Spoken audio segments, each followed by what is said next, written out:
Hello guys, हमारा है आज दूसरा ब्लॉग। आज वाल है ट्यूसडे और ये है हमारा उकेड़ा और ये है हमारा ट्रैक्टर। ये है हमारा पपैया और उसमें पपैया है और वहाँ है आकाश और उसमें एक चंद्र भी है और ये है हमारा घर और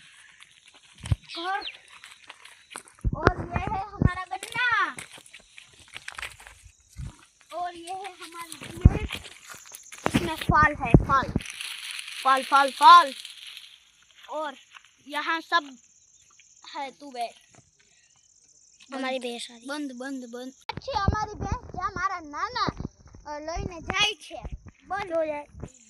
અમારા બે પપૈયા ને એને પાસે એક આંબો છે અને રીંગણી ને એને વિચમાં એક આંબો છે ને આયા એક આંબો છે ને આયા એક પપૈયો છે અને આયા એક પપૈયું ને એક ટામેટી છે ને આ અમાર નારિયેળી છે ને ઓલો ઉપમેર છે ને ઓલો દાંતી છે અને ઓલા લસણ છે ને અહીંયા કપડા છે।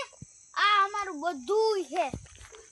ચોલીઓમાં શેઢો છે, 3 ઝાડ છે અને માં લખેલું મંદિર છે। આજનો બ્લોગ હું અહીંયા ખતમ કરું છું। नमस्कार, लाइक शेयर एंड सब्सक्राइब करते रहिए और नया हो तो सब्सक्राइब और लाइक कीजिए। आभार।